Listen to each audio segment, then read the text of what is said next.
Donc, mesdames et messieurs, bonjour. Voilà, mon nom est Sébastien Loiseau, je travaille pour la Fédération belge de l'industrie extractive. Je tiens à excuser ma collègue Anna, qui est malheureusement souffrante aujourd'hui, qui s'excuse de ne pas être présente.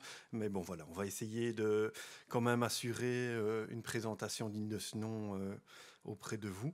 Donc voilà, très rapidement, FEDIEX, donc la Fédération belge de l'industrie extractive.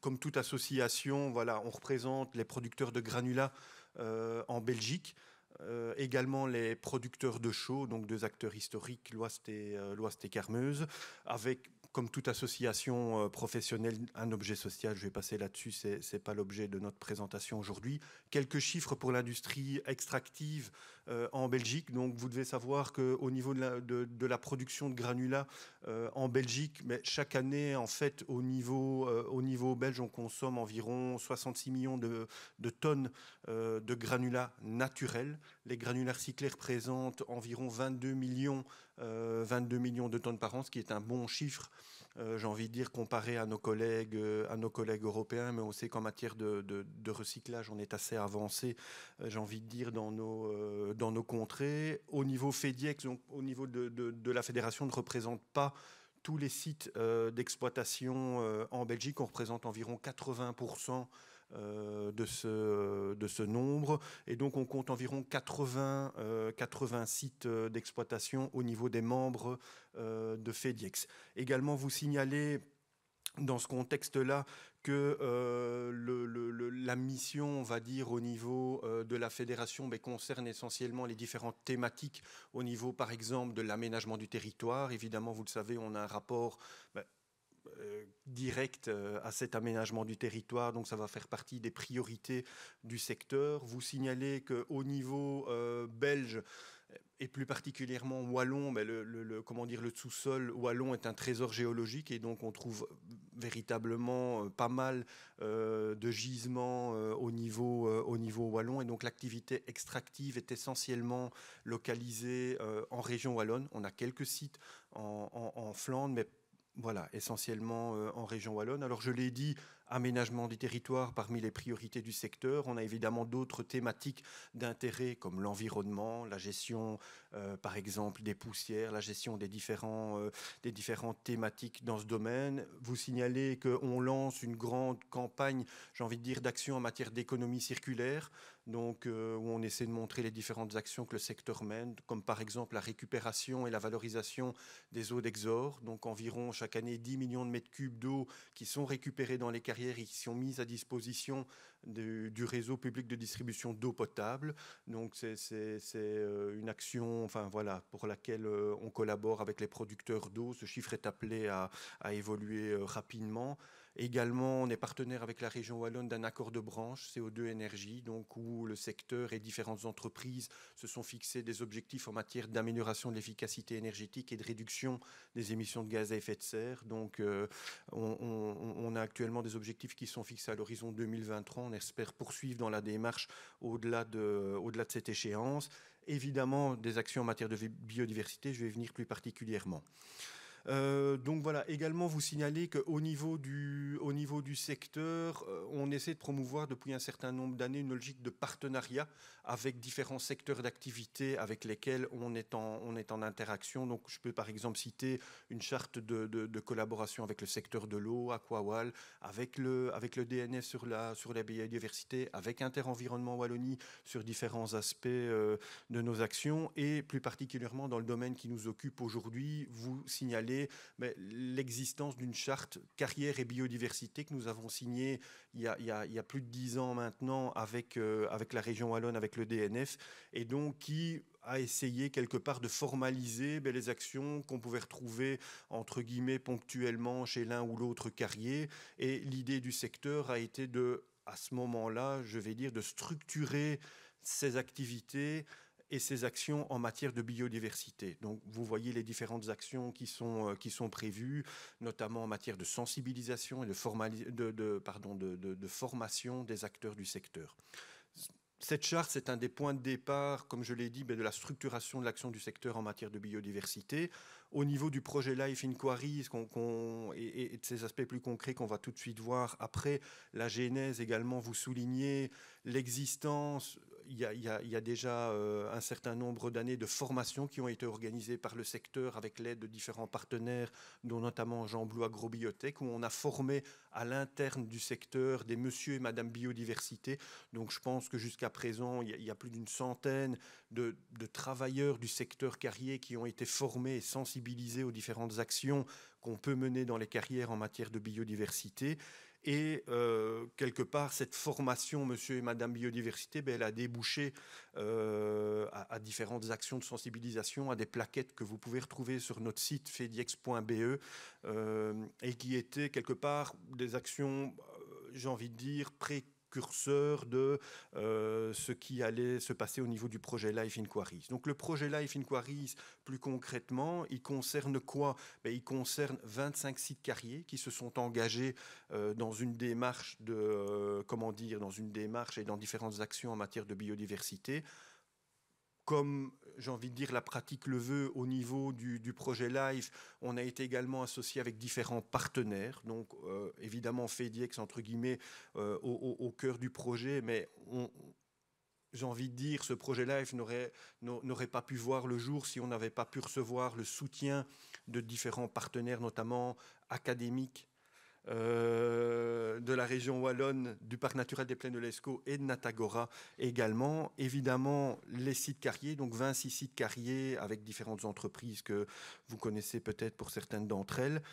Au niveau du financement, voilà, Monsieur Jadoul on a également parlé pour le projet Elia, et donc c'était une durée de 6 ans, un budget de 5 millions d'euros avec 3 phases qui sont prévues, une analyse préalable donc, qui a permis de quelque part dresser un état des lieux écologique des carrières avant de s'engager dans les différentes actions, une phase pilote sur un nombre restreint de sites pour tester différentes actions, et enfin une phase de généralisation où là on a augmenté le nombre de sites participants, on l'a monté à 26 sites et où on a pu encore concrétiser d'autres actions. Le financement, voilà, vous connaissez un peu la structure des projets Live avec la contribution des différents partenaires dont l'Union européenne et la région wallonne. Les objectifs du projet Live, en particulier, si vous voulez, c'était de montrer que, au niveau carrière, en fait, on considère souvent que la biodiversité, elle arrive en fin d'exploitation du site, au moment où on va réaménager le site. Et donc, l'idée du projet Life Inquiries, un de ses objectifs essentiels, c'était d'essayer de montrer que pendant la phase d'exploitation du site, on pouvait également intégrer des actions en faveur de la biodiversité dans les zones où le carrier travaille. Et donc voilà, ça a été véritablement l'objet de ce projet. Et on va passer maintenant en revue les différentes actions qui ont été menées. Donc voilà, 3 piliers, la démonstration sur site. Évidemment, et ça a été nécessaire dans le cadre des actions qu'on a menées parce qu'on travaille évidemment en devant respecter la réglementation, les permis d'exploitation, et également tenir compte des dispositions de la loi sur la conservation de la nature. Vous savez, quand on crée des habitats, quand on doit déplacer des espèces et autres, voilà, il faut respecter les différents préceptes de la réglementation, et également différentes actions en matière de communication. Je vais passer ce slide. Différents types de mesures, d'une part sur les habitats temporaires, donc là ça a vraiment été les actions sur base du principe gestion dynamique de la biodiversité, et sur les habitats permanents, là qui concerne plutôt la partie réaménagement des carrières, donc carrières en fin de vie. Un petit schéma pour vous exposer un peu en quoi consiste la nature temporaire, donc la gestion dynamique de la biodiversité. Et donc l'idée, c'est pendant la phase d'exploitation de créer différentes zones propices à l'accueil de la biodiversité, des habitats, réintroduire éventuellement différentes espèces. Et donc, si vous voulez, on met en œuvre ces actions dans des endroits où le carrier n'exploite pas encore ou n'exploite plus. On sait qu'à un moment donné, il va arriver à exploiter les zones où il y a des actions, et donc l'idée, c'est d'anticiper justement, en fonction du plan d'exploitation, d'anticiper l'arrivée dans des zones où on a mis en œuvre des actions, déplacer des actions dans des endroits de la carrière où le carrier n'exploite pas encore ou n'exploite plus, et donc comme ça, essayer d'assurer une présence continue, j'ai envie de dire, de la biodiversité dans la carrière. Différentes actions de nature permanente, donc des mares permanentes, des plateformes flottantes pardon, sur les plans d'eau, prairies fauchées, des mesures également en faveur de l'éco-pâturage. C'était une mesure assez symbolique qui s'est révélée par ailleurs assez coûteuse, notamment au niveau des clôtures, mais voilà, les carriers qui les ont mis en œuvre sont relativement satisfaits de leurs effets. Des mesures au niveau des chauves-souris également et différents pierriers linéaires. Au niveau de la nature temporaire, là, directement lié évidemment à l'activité de la carrière. Donc là, on a véritablement pu quelque part voir les résultats des actions, notamment au niveau des mesures pionnières et de l'accueil de la biodiversité pionnière sur nos sites. Également, et c'était très symbolique pour nous, la réintroduction de différentes espèces dont on ne savait pas qu'elles étaient encore présentes en région wallonne. Et là, par exemple, pour le sonneur à ventre jaune, on s'est fait aider par le domaine des grottes de Han, pardon, pour... oui, mauvais lapsus, excusez-moi. Et donc, pour réintroduire le sonneur à ventre jaune dans une de nos carrières. Action de communication, j'en ai parlé. Donc, chaque carrière est identifiée par des panneaux qui montrent son action. Également, il y a un site internet, lifeinquiries.eu, où vous allez retrouver les différentes plaquettes qui mettent, j'ai envie de dire, en avant les différentes actions qui ont été mises en œuvre, les bonnes pratiques également qui ont été identifiées au niveau du projet LIFE, également pas mal de matériel au niveau vidéo, où là, vous allez véritablement pouvoir visualiser les mesures mises en œuvre et autres. Dissémination des bonnes pratiques. Monsieur Jadoul en avait parlé pour le projet Elias. Ça a été également un des points importants pour le projet Life Inquiry, c'est-à-dire que la Commission européenne nous a demandé quelque part de faire rayonner le projet Life, j'ai envie de dire, à l'échelle européenne. Et donc, on s'est rendu en Allemagne, aux Pays-Bas, en France, en Espagne, pour partager avec nos collègues carriers européens les différentes bonnes pratiques qu'on pouvait mettre en œuvre dans les carrières en matière de biodiversité. Également, un point important, c'est tout ce qui concerne l'aspect formation et l'aspect quelque part multiplicateur au niveau de la sensibilisation du secteur. Action de suivi. Comment est-ce qu'on vérifie chaque année que les actions fonctionnent bien? Là également, vous signalez un outil très intéressant. En fait, c'est une plateforme digitale que Jean Blou Agrobiotech a développé pour nous et qui permet à chaque carrière en fait de recenser quelque part les espèces présentes, les conditions dans lesquelles les habitats se trouvent au niveau des carrières. C'est un outil digital, donc chaque carrière est équipé d'une tablette ou d'un GSM et peut aller directement sur le terrain, faire le bilan de ces actions, du fonctionnement des différents éléments mis en place et vérifier leur fonctionnalité. Je termine très rapidement. Voilà. Action de suivi, je vais pas passer là-dessus, voilà.